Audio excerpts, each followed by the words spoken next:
الحمد لله رب العالمين والعاقبة للمتقين والصلاة والسلام على سيد الأنبياء والمرسلين وعلى آله وأصحابه أجمعين أما بعد أعوذ بالله من الشيطان الرجيم بسم الله الرحمن الرحيم وَأَتِمُّوا الْحَجَّ وَالْعُمْرَةَ لِلَّهِ صدق اللہ العظیم وصدق رسولہ النبی الکریم ان اللہ وملائکتہ یصلون علی النبی یا ایہا الذین آمنوا صلوا علیہ وسلموا تسلیما الصلاۃ والسلام علیک یا سیدی یا رسول اللہ وعلى آلك وأصحابك يا سيدي يا حبيب الله الصلاة والسلام عليك يا سيدي يا رحمة للعالمين وعلى آلك وأصحابك يا سيدي يا خاتم النبيين اللهم صل على سيدنا ومولانا محمد معدن الجود والكرم وآله وصحبه وبارك وسلم۔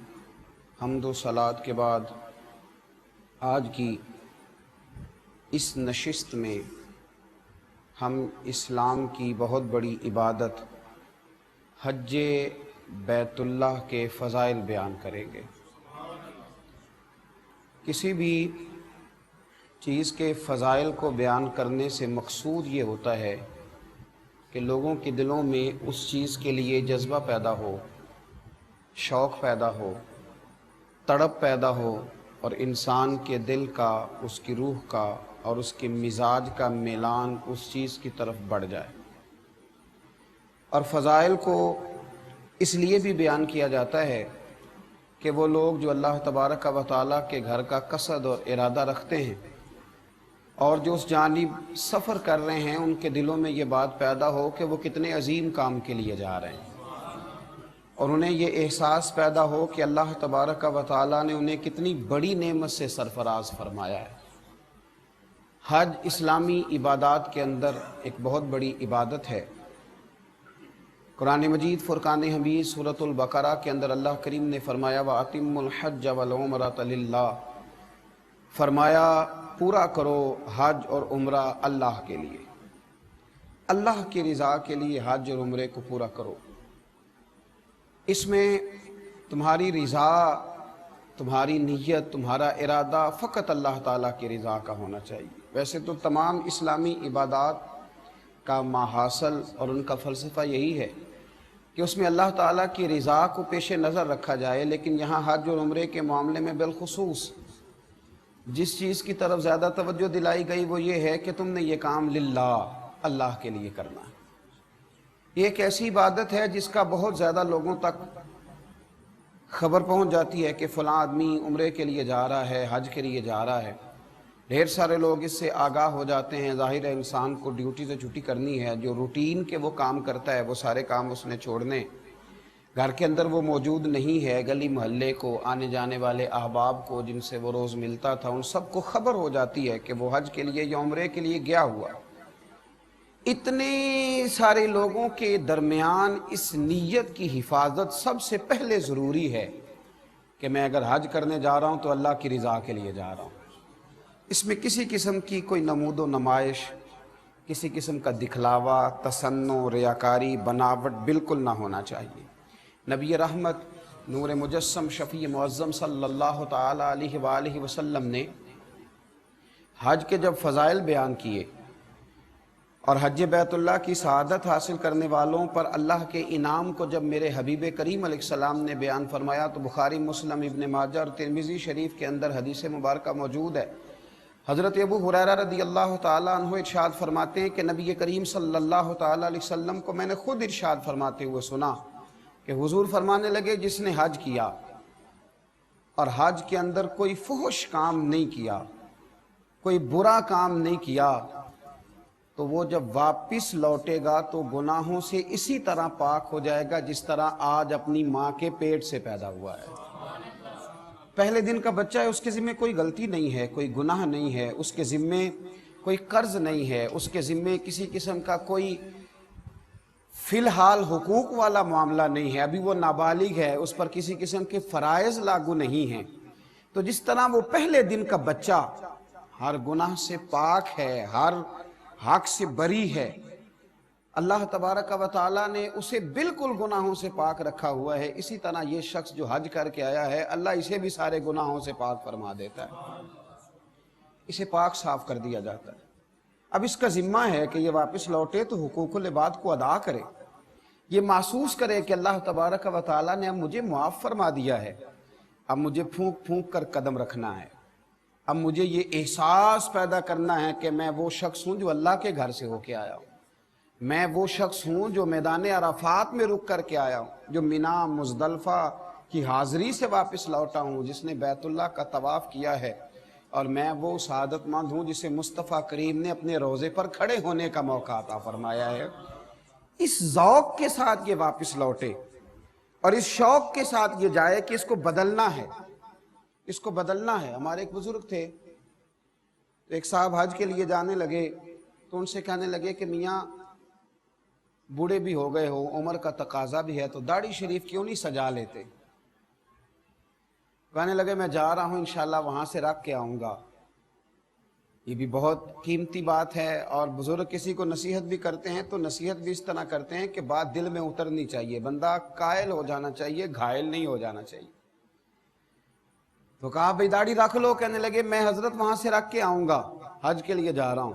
حضرت نے مسکرا کر تھپکی دی، فرمایا بات تمہاری بھی ٹھیک ہے، پر کیا ہی اچھا ہو کہ تم یہاں سے رکھ کے جاؤ اور حضور کی بارگاہ میں وہی چہرہ لے کے جاؤ جو میرے مصطفیٰ کریم کو پسند ہے، یہ کیا اس سے بھی زیادہ اچھا ہو۔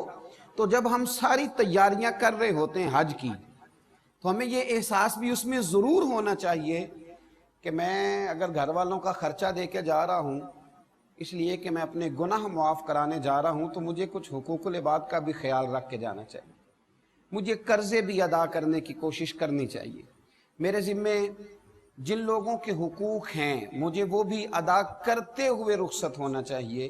یہ سارا احساس بھی ہمارے دلوں کے اندر پیدا ہونا چاہیے، اس لیے کہ جب ہم نے واپس لوٹنا ہے تو ہمارے گناہ رب کریم نے اپنے فضل سے معاف فرما دینے۔ اب جب گناہوں کی معافی ہو جائے گی تو ظاہر ہے کہ حقوق العباد کا معاملہ ایسا ہے جس کے لیے کوشش کرنا پڑتی ہے۔ تو اللہ کے محبوب صلی اللہ علیہ وسلم نے حج کے فضائل کو بیان کیا۔ بعض احادیث ایسی ہوتی ہیں جن میں رکت ہوتی ہے، جن میں ذوق ہوتا ہے، جن میں بیان کرنے والے پر ایک کیفیت طاری ہوتی ہے۔ حضرت سیدنا ابن شماسہ رضی اللہ تعالیٰ عنہ، یہ رسول کریم صلی اللہ علیہ وسلم کے صحابی ہیں، یہ فرماتے ہیں کہ حضرت سیدنا عمر بن عاص رضی اللہ تعالیٰ عنہ کے ہاں ہم حاضر ہوئے، حضرت عمر بن عاص کے ہاں ہم پہنچے، حضرت ابن شماسہ کہتے ہیں، اور فرماتے ہیں ہم اس وقت پہنچے جب ان پر نزع کا عالم طاری تھا، جب وہ دنیا سے جا رہے تھے، اس وقت ہم ان کی بارگاہ میں حاضر ہوئے۔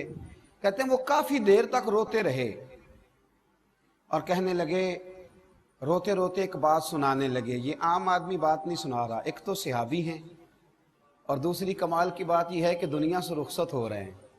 حضرت ابوبکر صدیق رضی اللہ تعالیٰ عنہ فرمایا کرتے تھے کہ یہ ایسا وقت ہوتا ہے دنیا سے جاتے ہوئے کہ بہت بڑا جھوٹا بھی سچ بولنا شروع کر دیتا ہے، دنیا سے جانے لگتا ہے تو بہت بڑا جھوٹا بھی سچ بولتا ہے۔ حضرت عمر بن عاص رضی اللہ تعالیٰ عنہ رونے لگے، اور جناب نے ابن شماسہ رضی اللہ تعالیٰ عنہ فرماتے ہیں وہ کہنے لگے کہ میری تیمارداری کرنے آنے والوں تمہیں ایک بات نہ سناؤں؟ ہم نے کہا محبوب کریم علیہ السلام کے غلام سنائیے۔ تو حضرت عمر بن عاص رضی اللہ تعالیٰ عنہ فرمانے لگے جب اللہ تعالیٰ نے میرے دل کے اندر اسلام کا شوق پیدا کیا، جب اللہ نے میرے دل میں ہدایت کا نور پیدا کیا تو میں نبی کریم کی بارگاہ میں بیعت کے لیے حاضر ہوا۔ فرماتے ہیں میں نے حضور کی بارگاہ میں عرض کی یا رسول اللہ میں کلمہ پڑھنے آیا ہوں، مجھے بیعت اسلام کی سعادت عطا کریں۔ تو کہتے ہیں نبی کریم علیہ السلام نے مجھ سے فرمایا ہاتھ بڑھاؤ۔ کہتے ہیں میں نے ہاتھ آگے بڑھانے کی بجائے ہاتھ روک لیا۔ محبوب دو عالم صلی اللہ تعالیٰ علیہ وسلم نے فرمایا عمر بن عاص ہاتھ روک لیا ہے۔ عرض کی یا رسول اللہ ایک بات دل میں آ گئی،